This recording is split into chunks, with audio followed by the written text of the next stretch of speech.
The Interview. It looks like disposable late-night comedy. Two American hosts chasing ratings, flying to Pyongyang, and stumbling into a CIA plan to kill Kim Jong-un. The first jokes are soft. Celebrity ego, guided tours, tourist propaganda, slapstick incompetence. Then the escalation is deliberate. Kim is framed as a karaoke buddy. The regime becomes a sitcom set, and assassination becomes the punchline. The pivot is that the fiction leaks into reality in real time. Sony gets hacked, internal emails spill, theater chains pull back, and the White House fields questions. The ban map shows the mechanism. De facto banned in North Korea, withheld from release in Russia, pulled from wide U.S. theatrical distribution under threat, and even Sony's South Korean arm declining local screenings. No judge, no formal censor stamp, just risk math. That's the reframe. It wasn't state censorship on paper, it was corporate risk management in practice, producing the same silence with cleaner hands. One company flinches and an entire industry learns to pre-censor. And the image that sticks isn't a punchline.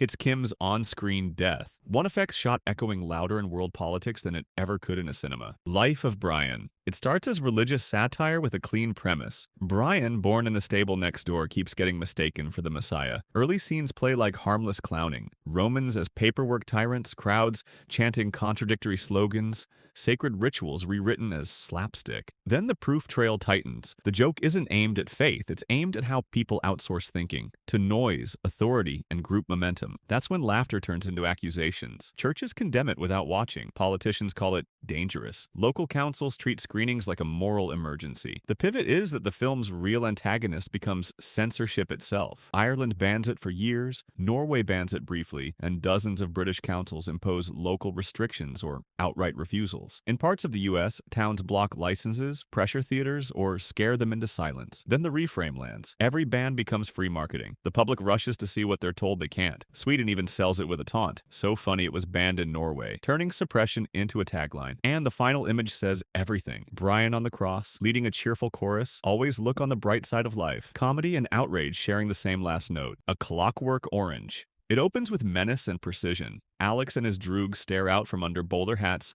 sipping drugged milk, then sliding into ultraviolent stage-like choreography. The setup is seduction by style, Beethoven over brutality, cruelty framed like performance art, pleasure packaged as design. Then the evidence trail flips to the state. The Ludovico treatment straps Alex down, pins his eyes open, and sells nausea-conditioned obedience as reform. The twist is that the film isn't praising crime.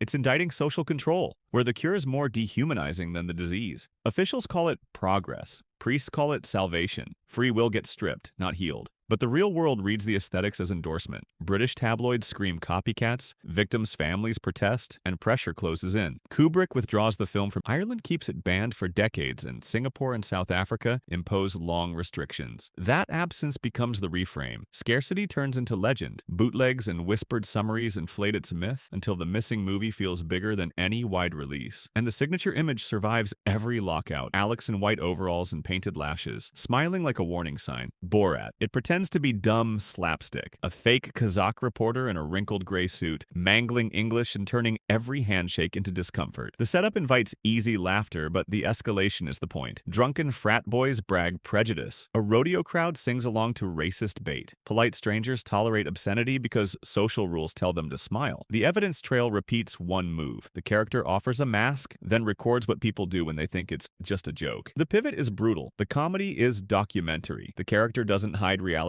He drains the politeness out of it. Governments and institutions don't see a mirror, they see insult. Kazakhstan denounces it as humiliation. Many Arab states ban it for vulgarity. Lawsuits pile up in the US from people who didn't like how the prank revealed them. Then the reframe lands. Outrage becomes a megaphone. The bans don't shrink the audience. They certify the spectacle. Curiosity spikes, box office swells, and the character becomes global shorthand for exposure. Eventually, Kazakhstan even flips, borrowing the catchphrase in tourism messaging to drain the poison. And the image that endures is the fixed grin and thumbs up, an idiot's face that makes adults show what they usually hide. The Last Temptation of Christ. It begins as solemn drama, then breaks the safe icon. Scorsese frames Jesus not as unreachable perfection, but as a man drowning in doubt. Vision, fear, desire, destiny pressing down like weight. The setup keeps sharpening. Satan arrives in ordinary disguises, longing shows up like a bruise, and holiness becomes struggle, not pedestal. The evidence trail points to one seismic idea. Temptation isn't proof of sin, It's proof of humanity. Then the pivot hits in the climactic fantasy of leaving the cross, choosing an ordinary life over destiny, and making holiness look painfully human. Religious institutions treat that fracture as blasphemy. The Vatican condemns it. Evangelical groups storm theaters. In Paris, protesters attack a cinema, injuring moviegoers. Greece, Mexico, Chile, and Turkey ban or suppress it, and several other markets restrict it under pressure. Then the reframe lands. The backlash confirms the film's thesis. A Jesus who struggles terrifies people invested in perfection because it suggests divinity doesn't erase doubt, it contains it. The controversy isn't separate from the story, it's the same fear playing out in public. And the image that defines it is the crown of thorns pressed into skin, a gaze split between desire and duty, humanity where censors demanded purity. Battle Royale. It hits like pulp, then hardens into protest. A class of students is shipped to an island, fitted with explosive collars and ordered to fight until one survives. The setup is bureaucratic horror. Rules read calmly, maps handed out like homework, weapons distributed like supplies. The evidence trail is the speed of collapse. Alliances form and shatter in minutes. Panic turns friends into targets and childhood melts into tactics. Then the pivot reframes the violence. This isn't nihilism for shock value. It's an accusation against systems that sacrifice youth in the name of order, then call it necessary. Timing poisons it. Released in the long shadow of Columbine, Western distributors flinch. Some markets delay it for years, others restrict it, and in the US, it's effectively withheld from normal release for more than a decade. Germany keeps it banned until 2013. That absence becomes the reframe. Scarcity makes it an underground legend, passed on bootlegs and whispered about online. By the time glossy successors arrive, audiences realize they've already seen the raw blueprint. And the image that burns in is simple. Rows of school bags on a gym floor while an adult explains that discipline